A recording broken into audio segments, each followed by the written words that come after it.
오늘은 사무엘상 4장 1절부터 11절입니다. 구약성경 414면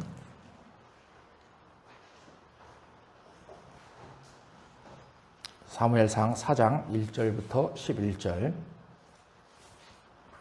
다 같이 합독하겠습니다. 시작. 사무엘의 말이 온 이스라엘에게 전파되니라. 이스라엘은 나가서 블레셋 사람들과 싸우려고 에베네셀 곁에 진치고 블레셋 사람들은 아벡에 진쳤더니 블레셋 사람들이 이스라엘에 대하여 전열을 벌이니라. 그 둘이 싸우다가 이스라엘이 블레셋 사람들 앞에서 패하여 그들에게 전쟁에서 죽임을 당한 군사가 4,000명 가량이라. 백성이 진영에서 돌아오매 이스라엘 장로들이 이르되 여호와께서 어찌하여 우리에게 오늘 블레셋 사람들 앞에 패하게 하셨는고?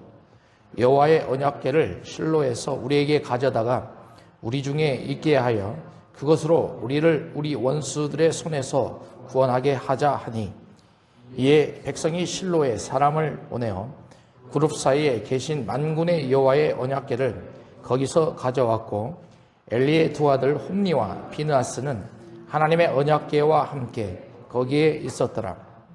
여호와의 언약궤가 진영에 돌아올 때에 온 이스라엘이 큰 소리로 외치매 땅이 울린지라. 블레셋 사람들이 그 외치는 소리를 듣고 이르되 히브리 진영에서 큰 소리로 외침은 어찌미 되느냐 하다가 여호와의 궤가 진영에 돌아온 줄을 깨달은지라. 블레셋 사람이 두려워하여 이르되 신이 진영에 이르렀도다 하고 또 이르되 우리에게 화로다.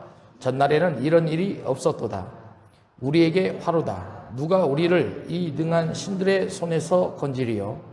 그들은 광야에서 여러 가지 재앙으로 애굽인을 친 신들이니라. 너희 블레셋 사람들아, 강하게 되며 대장부가 되라. 너희가 히브리 사람의 종이 되기를 그들이 너희의 종이 되었던 것 같이 되지 말고 대장부 같이 되어 싸우라 하고 블레셋 사람들이 쳤더니 이스라엘이 패하여 각기 장막으로 도망하였고 살육이 심히 커서 이스라엘 보병에 엎드린 지하가 3만 명이 되었으며 하나님의 궤는 빼앗겼고 엘리의 두 아들 홈니와 비느하스는 죽임을 당하였더라. 아멘. 오늘 말씀의 제목은 전쟁에서 왜 패합니까? 하나님이 개입하셨는데 왜 전쟁에서 패합니까? 이 말씀을 주제로 말씀을 선포하고자 합니다. 제가 학교 다닐 때 해전사라는 수업이 있었습니다. 해군의 역사에 대해서 또 전쟁사에 대해서 배우는 시간이었는데요. 세계에는 4대 해전이 있습니다. 첫 번째가 살라미스 해전, 레판토 해전, 그리고 트라팔가 해전이고 외국에서 일어나는 해전이죠. 그리고 우리나라에서 유일하게 들어간 해전이 있는데요. 여러분들이 너무나 잘 아시는 이순신 장군의 한산도 대첩입니다. 놀라운 일이죠. 우리나라 해군이 그렇게 막강하지는 않았는데, 그러나 하여튼 한산도 대첩이 세계 4대 해전에 들어간다. 한 4년 전에 한산이라는 영화를 만들었었죠. 아마 그 영화를 보신 분들은 그 해전에 어떻게 이루어졌는가를 약간은 이해하실 거다라는 생각이 듭니다.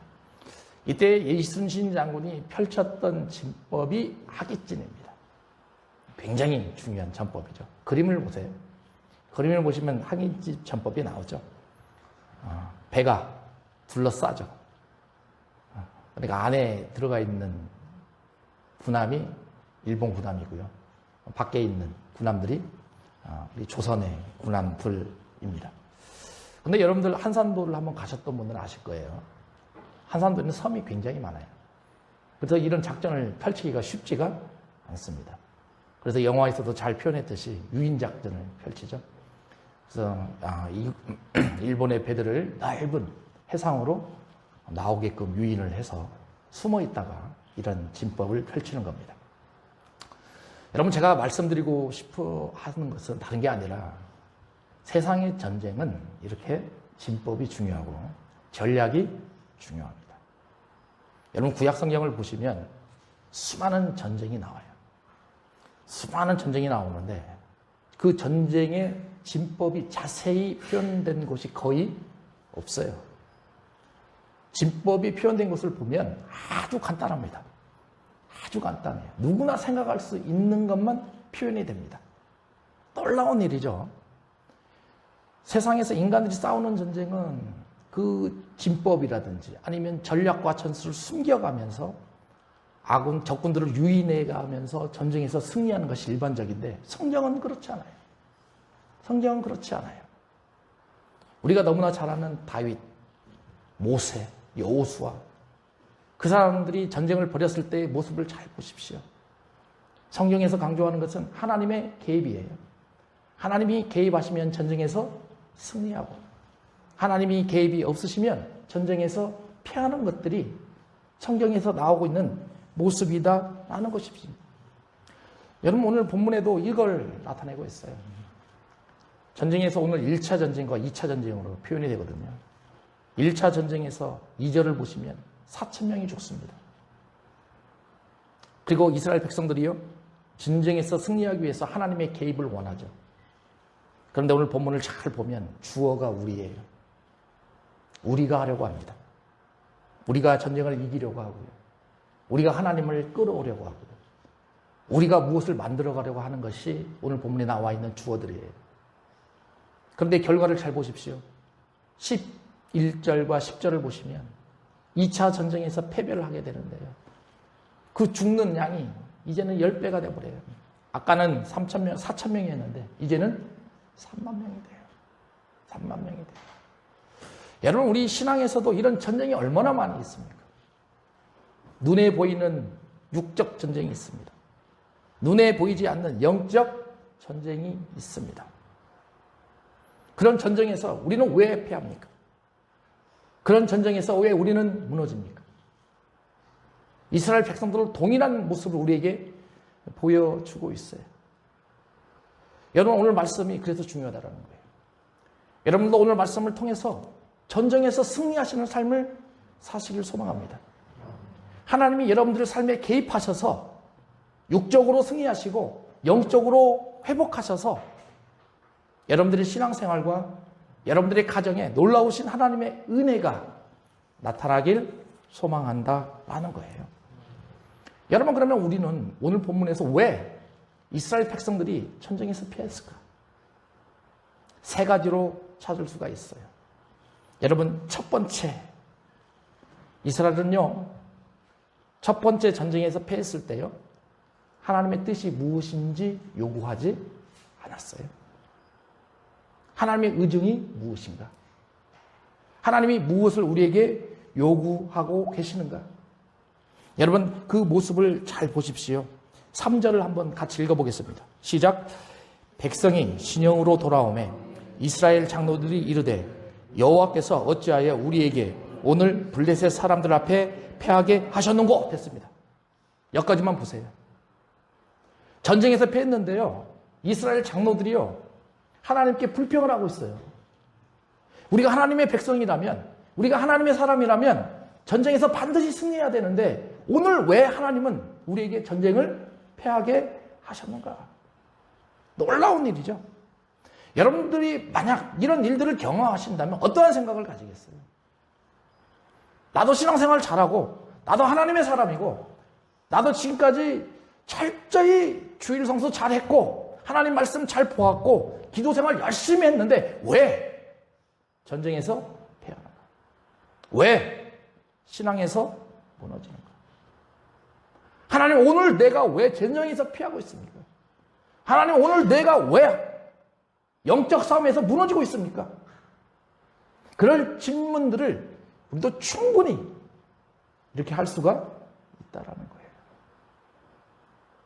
그들은요 하나님의 의중이 무엇인지를 몰라요.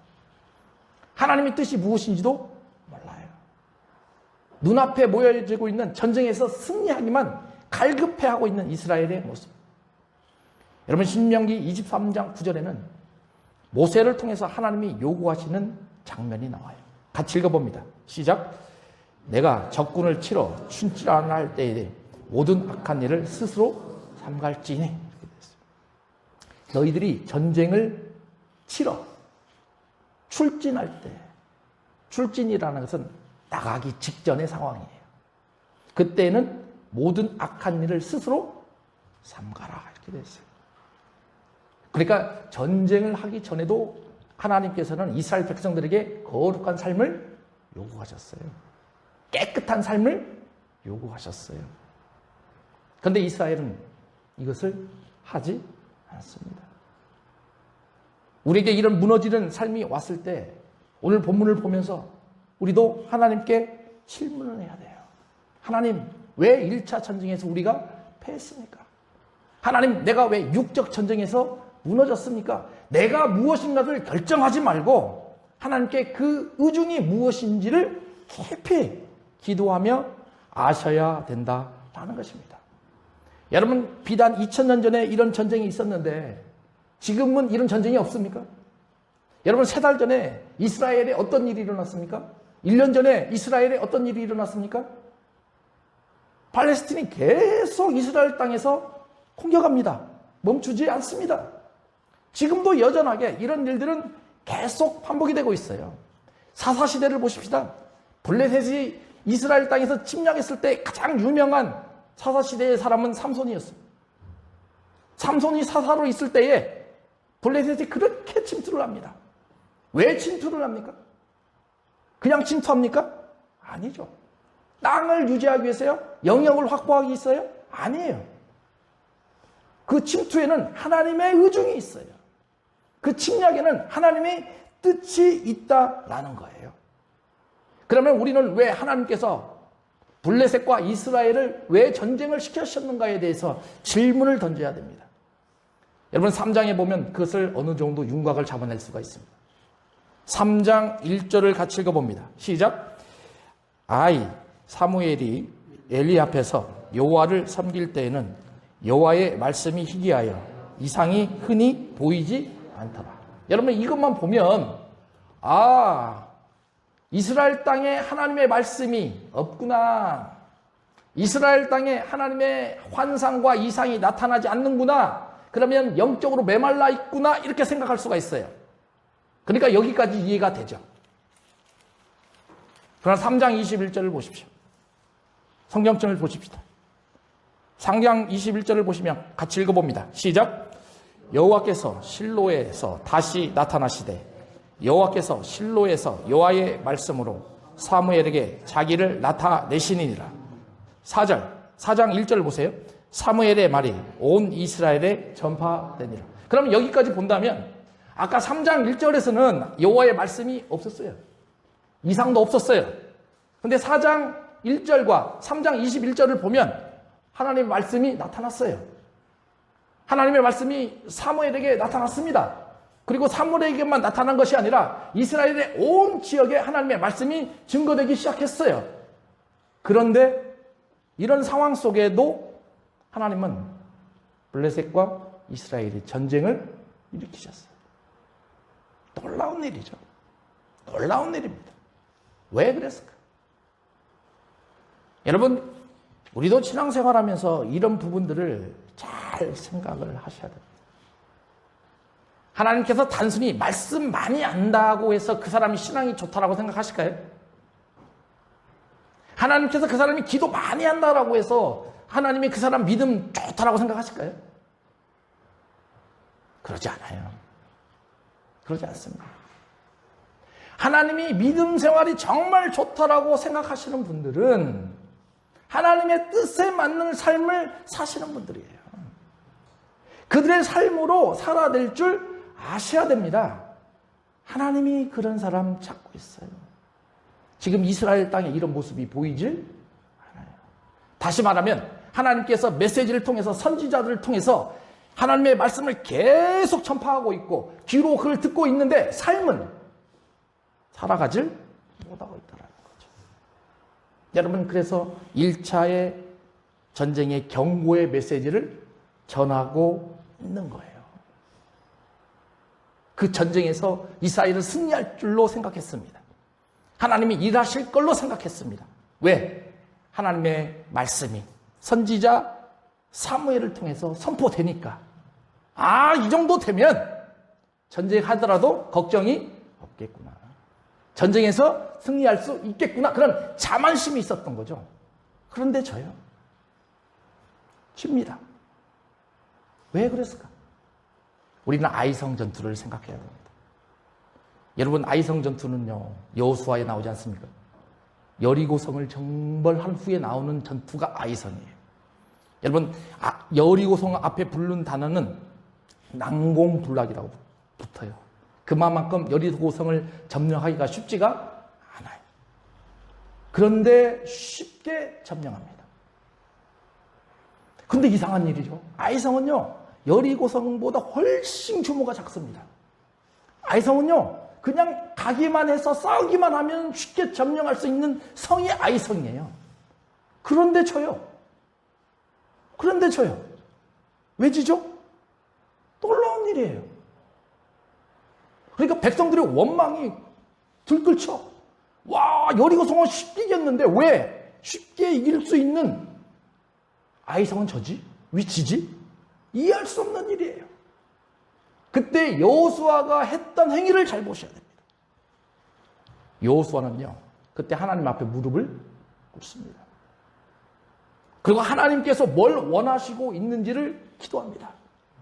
하나님, 이 전쟁에서 우리가 패했는데 패하신 이유가 무엇입니까? 그 패한 이유를 우리에게 제발 알려주십시오. 죄성이 있었잖아요. 누군가 알지 못한 사람이 하나님의 물건에 손을 댄 거예요. 하나님이 그거 질책하시는 겁니다. 근데 그 사건을 통해서 이스라엘은 그 범인을 찾아내고요. 회개하면서 아이성에서 승리할 수 있는 그 전쟁을 만들어냈어요. 그런데 오늘 본문에 오니까 이스라엘의 이런 모습이 전혀 보이질 않아요. 여러분, 우리도 이래야 됩니다. 하나님께서요, 하나님의 뜻에 맞지 않는 신앙생활을 하실 때에 하나님은 반드시 우리에게 징계의 막대기를 허락하실 것입니다. 그러면 그 징계의 막대기를 통해서 우리 삶에 다가왔을 때 우리는 어떻게 해야 될 것입니까? 오늘 본문에 나와 있는 것처럼 여호와의 언약궤를 우리 스스로 가져올 것입니까? 아니면 여호수아처럼 하나님 앞에 무릎 꿇고 하나님께서 원하시는 진정한 뜻이 무엇인지 알아야 됩니까? 여러분, 신앙생활하면서 결단하십니다. 그렇구나. 하나님께 기도하십시오. 하나님께 무릎을 꿇으십시오. 사도행전 3장 19절을 보겠습니다. 같이 읽어봅니다. 시작. 그러므로 너희가 회개하고 돌이켜 너희 죄 없이 함을 받으라. 이같이 하면 새롭게 되는 날이 주 앞으로부터 이를 것이요. 이렇게 돼 있어요. 사도 바울도요, 사도행전 3장이면은 베드로가 지금 수많은 백성들에게 설교하는 장면이거든요. 그런데 너희들이 신앙생활 하면서 성공적인 인생을 살기를 원하지 않니? 너희들이 신앙에서 승리하기를 원하지 않니? 그러면 너희들이 승리하기를 원한다면 전쟁을 해야 돼. 그 전쟁에서 이겨야 되거든. 그런데 어떻게 하는 것이 이기는 거야? 그거 알려주는 거죠. 첫 번째가 너희가 회개하고 돌이켜요. 회개하고 돌이켜라. 다시 말하면 너희 마음속에 있는 죄성이 무엇인지를 알아라라는 거예요. 그리고 그것을 회개하면서 하나님 앞에 나아오라라는 거죠. 그러면 너희가 죄 없이 함을 받으리라. 이게 두 번째 아닙니까? 하나님이 용서해 주신다라는 거죠. 이런 과정이 끝내야 이같이 하면 새롭게 되는 날이 주 앞으로부터 올 것이라. 다시 말하면 전쟁에서 승리할 수 있는 길을 하나님이 열어주시겠다 약속하시는 겁니다. 여러분, 전쟁에서 승리하시길 소망합니다. 영적 전쟁에서 승리하시길 소망합니다. 육적으로도 승리하시고요. 여러분의 신앙의 앞길에 시온의 대로가 펼쳐졌으면 좋겠어요. 여러분, 이제 두 번째를 생각해요. 왜 이스라엘은 그렇게 하나님을 바라봤는데 왜 전쟁에서 실패했을까? 두 번째는요, 종교 지도자들의 영적인 타락이에요. 무시할 수 없죠. 여러분, 우리 교회도 마찬가지 아니겠습니까? 우리 교회 장로님이나 저나 타락한 생활을 한번 했다고 생각해 보십시오. 그러면 여러분들의 삶이 어떻겠어요? 여러분들의 신앙생활이 어떻겠어요? 리더가 무너졌는데 그 밑에 있는 신도들의 성도들의 삶이 온전히 제대로 갈 수 있겠습니까? 아니죠. 결단코 그럴 수가 없어요. 전쟁을 하기 전에 이들의 모습, 제사장 엘리와 홈리와 비나스의 모습을 한번 생각해 볼 필요가 있지 않습니까? 이들은 하나님의 재물에 손을 댄 사람들이에요. 예? 그들은 개인적인 성욕을 추구하기 위해서, 누리기 위해서 성막 앞에서 돕고 있는 여인들과 동침했던 사람들입니다. 이런 사람들이요, 제대로 된 신앙교육을 할 수 있겠느냐라는 거예요. 어떤 분들은 이 홈리와 비나스를 이렇게 표현합니다. 이 사람들은 본향을 떠난 사람들이다, 이렇게 표현합니다. 본향을 떠난 사람들이라 이 말씀은 천국의 소망이 없는 사람들이다, 이런 말씀이에요. 문의는 뭡니까? 제사장이에요. 자신의 직분은 목사예요. 자신은 교회에서 열심히 섬기고 있다라고 하는 장로예요. 그런데 무너졌어요. 하나님 앞에서 멀어졌습니다. 천국의 소망이 없는 사람들로 변질해버렸습니다. 이런 모습이 지금도 끊임없이 우리 앞에 펼쳐지고 있어요. 왜 한국교회에 수많은 사람들이요? 교회를 지탄하고 있는지를 한번 생각해 보시기 바랍니다. 요즘 젊은이들은요, 한국교회에 소망이 없다고 생각합니다. 교회 안 옵니다. 아예 가려고 생각하지도 않습니다. 놀라운 일이죠. 청년들과 질문을 해봤어요. 조사를 해봤어요. 가장 큰 원인이 무엇인가? 첫 번째 꼽히는 게 뭐냐면 리더들의 타락이었어요. 목사님들의 타락, 장로님들의 타락, 권사님들의 타락.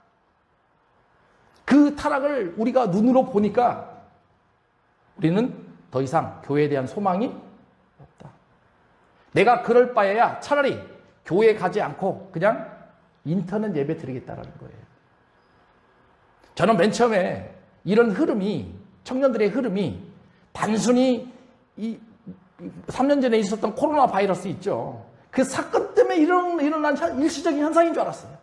근데 아니에요. 본질은 그게 아니었어요. 청년들이 정말로 요구하고 있었던 그 모습은, 지금도 예배에 참여하지 않고 있는 그 모습은 리더들의 타락, 그것을 가장 먼저 뽑았다라는 것입니다. 여러분, 그런데 이들은 인식하지 못해요. 그들의 잘못이 무엇인지를 알지 못합니다. 그리고 나서 4절에 뭡니까? 그렇게 되어 있잖아요. 4장 4절을 같이 읽어봅니다. 시작. 이에 백성이 실로에 사람을 보내어 그룹 사이에 계신 만군의 여호와의 언약궤를 거기서 가져왔고 엘리의 두 아들 홈니와 비느하스는 하나님의 언약궤와 함께 거기에 있었더라. 보십시오. 그들이 전쟁에서 패배했을 때 그들이 전쟁에서 승리하기 위한 방법을 스스로가 찾고 있어요. 그런데 이때까지 제사장들은 누구였냐면 홈니와 비느하스였어요. 그러니까 이 내용을 본다면 아직까지 이스라엘은 이런 타락의 물결에서 벗어나질 못했다. 그리고 우리는 유추할 수 있다라는 거예요. 여러분, 그런데 그들이 뭘 가져오라고 요구합니까? 하나님의 언약궤를 가져오라고 딱 요구합니다. 여러분, 그럼 하나님의 언약궤를 한번 생각해 보십시다. 여러분, 시내산에서 떠날 때 모세가 간절히 기도합니다. 민수기에. 하나님의 언약궤가 앞에 앞장설 때에 수많은 무리들로부터 우리를 보호해 주십시오. 기도합니다. 그것만 있습니까? 아니잖아요. 하나님 여리고성을 덜 때에 하나님 언약궤가 가장 먼저 가시니 이제 하나님 이 성을 무너지게 해 주십시오. 그런 의도성이 여호수아 시대에 담겨져 있었습니다. 요단강을 건널 때 보십시오. 하나님의 언약궤가 가장 먼저 앞장섭니다.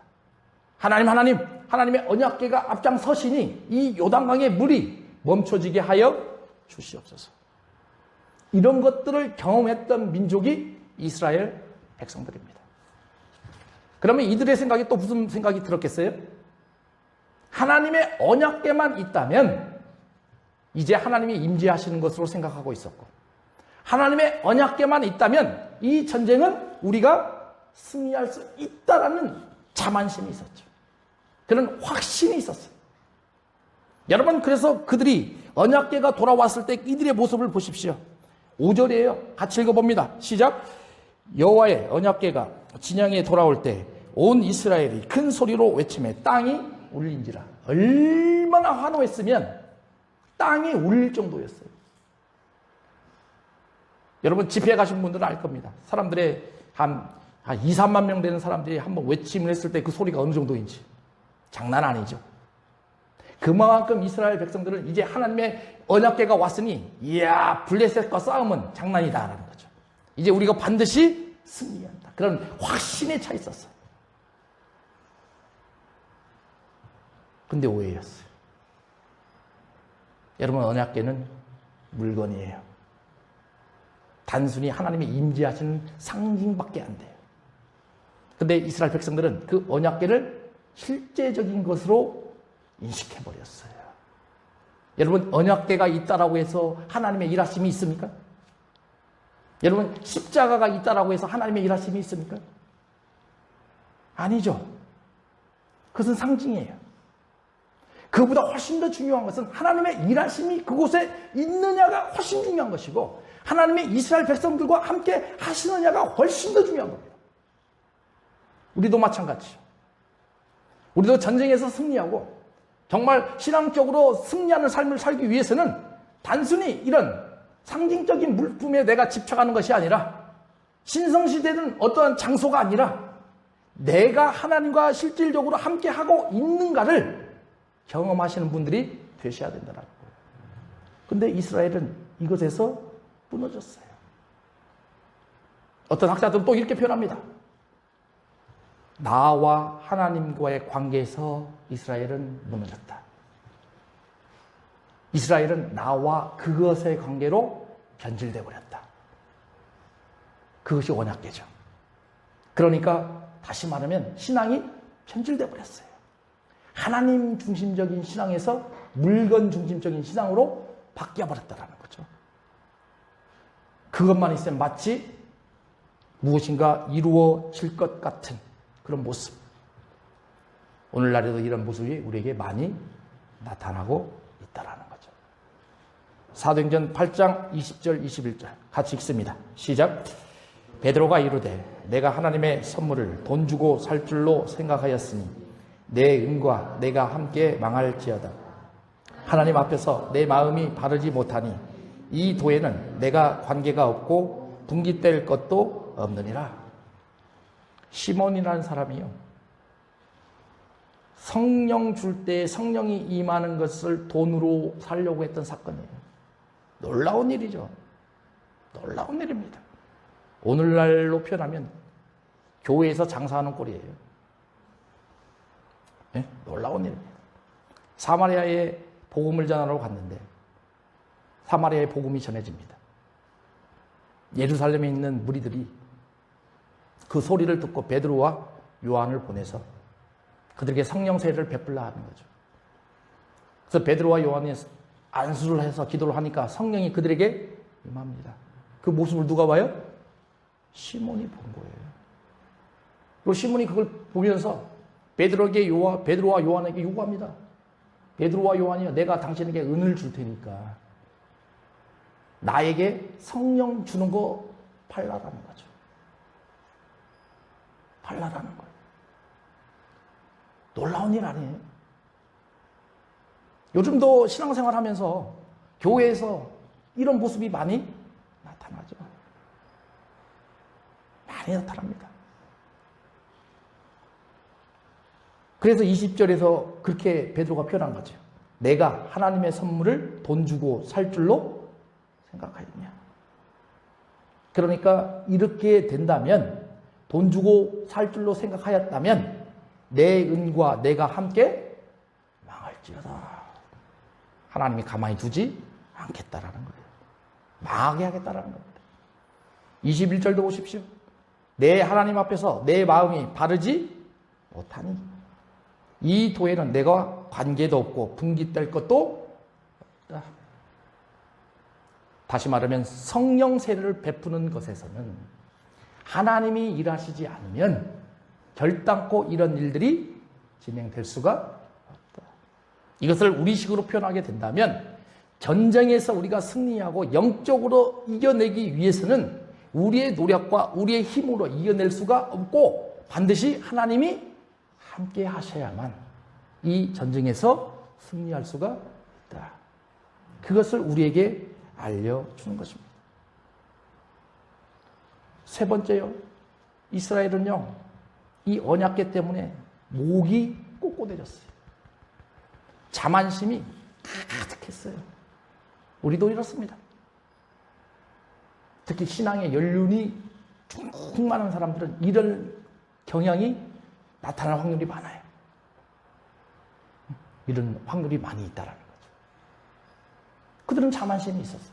그러면 자만심이 있는 사람들에게 나타나는 현상들이 뭔가를 한번 생각해 볼 필요가 있죠.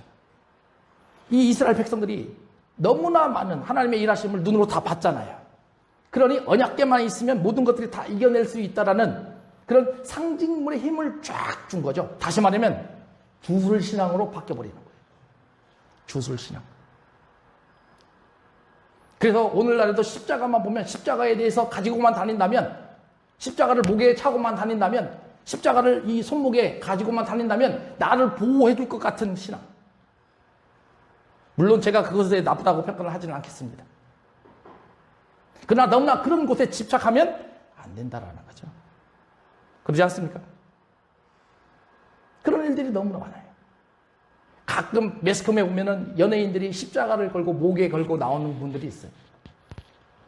저 비판하고 싶지는 않습니다. 한편으로 긍정적으로 보면 그 십자가가 매스컴에 비치니까 전도의 일환이구나 이렇게 볼 수도 있죠. 그러나 또 부정적인 내용으로 보면 그 십자가를 내가 차고 다니면 내가 영적으로 보호받을 수도 있겠구나 그런 마음가짐이 들 수도 있어요. 그러나 우리는 너무나 그런 것에 집착하면 안 된다라는 거죠. 너무나 주술신앙으로 다가서면 안 된다라는 거예요. 여러분, 그러면 이 교만한 사람들의 두 번째 특징은 뭐냐면 이런 언약궤 같은, 이런 십자가 같은 그런 문양에 있어서 물건에 대해서 신비한 무엇인가를 나타나기를 소망하고 있어요. 그런 기대감을 가지고 신앙생활을 하고 있다라는 거죠. 우리도 예외일 수가 없어요. 많은 사람들이 이런 신앙생활을 하고 있어요. 그러면 세 번째는 뭐가 나타나느냐? 너무나 이런 주술신앙에 깊이 들어가게 된다면 그런 사람들은 하나님 중심적인 삶을 살지 않고 개인 중심적인 삶을 살아버립니다. 그리고 자기 사욕에 무엇인가를 채워가기에 급격하게 집착하는 그런 경향을 보일 수밖에 없다라는 거예요. 여러분, 지금 이스라엘이요, 이런 모습을 계속 하나님 앞에 보여주고 있다라는 거죠. 그래서 하나님이 두 번째 전쟁을 하는데도 실패하게 만듭니다. 아까 첫 번째 전쟁에서 몇 명이 죽었어요? 4,000명. 근데 두 번째 전쟁에서는 몇 명이 죽어요? 3만 명. 징계의 막대기로 보여주셨던 이스라엘이 회개하지 않고 그들의 의중과 그들의 미신적인 신앙과 주술적인 신앙이 그들의 앞에 계속 펼쳐져 가니까 이제 자신들이 전쟁을 하는 거죠. 자신들이 싸우겠다라는 겁니다. 그런데 그 결과는 더 패참한 패배였어요. 하나님은 이제 이스라엘 백성들을 향해서 포기하지 않아요. 그들을 다시 살리기로 결정하십니다. 그 방법이 뭐냐? 11절이에요. 11절을 같이 읽어보겠습니다. 시작. 하나님의 궤는 빼앗겼고 엘리의 두 아들 홈니와 비느하스는 죽임을 당하였더라. 놀라운 일이죠. 하나님의 법궤를 어떻게 해요? 버려버려요. 하나님의 법궤를 버려버려요. 지금까지는 실로에 있었고 이스라엘 백성들이 가지고 있는데 그 법궤를 그냥 어디에다 던져버려요? 블레셋 땅으로 던져버려요. 그게 놀라운 일이에요. 하나님이 이스라엘 백성들을 깨우치기 위한 방법이에요. 그 언약궤, 물론 너희들 입장에서는 하나님의 임재를 상징하는 거고 굉장히 중요한 모습이지. 그러나 하나님 보시기에는 그것이 중요하지 않다라는 거예요. 여러분, 모세의 노뱀을 한번 생각해 보십시다.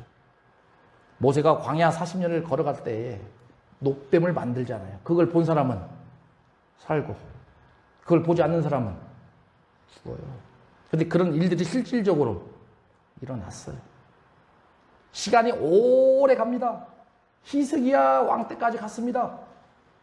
열왕기하를 보니까, 열왕기하 18장을 보니까 이스라엘 백성들이요, 하나님 앞에 제사를 지내는 게 아니라 어디에 제사를 지내고 있어요? 노뱀의 제사를 지내고 있어요. 노뱀에. 근데 그것을 당연하게 여기는 거죠. 그걸 히스기야 왕이 봅니다. 그리고 그 노뱀을 없애버리는 거죠.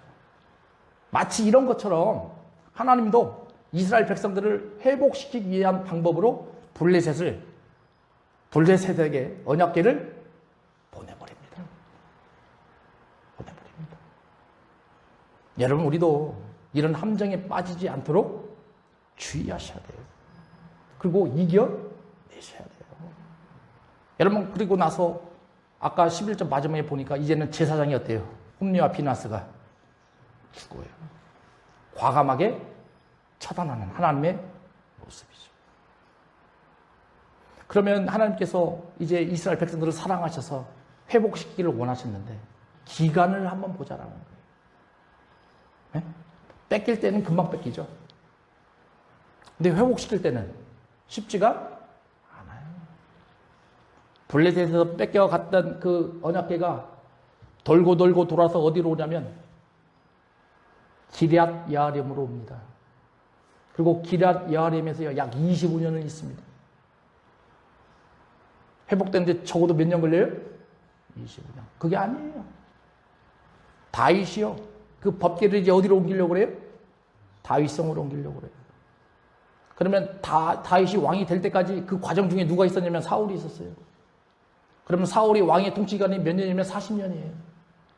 그러면 아까 25년에다가 이 40년이면 벌써 몇 년입니까? 65년. 그 65년이라는 시간 동안 이스라엘은 암울한 시간을 보낸 거예요. 여러분, 이와 같이 우리도 전쟁에서 실패하고 하나님의 일하심에서 멀어지게 된다면 하나님이 우리를 버리시지는 않습니다. 하나님이 우리를 완전히 멸망시키지는 않습니다. 그러나 하나님이 원하시는 그 회복의 단계로 들어서기 위해서는 오랜 시간이 걸린다라는 거죠. 여러분, 그래서 전쟁에서 무너지면 안 된다라는 거예요. 이런 말씀을 정리를 해보겠습니다. 물론 사무엘상 4장에 나와 있는 이 전쟁이 단순하게 생각할 수 있습니다.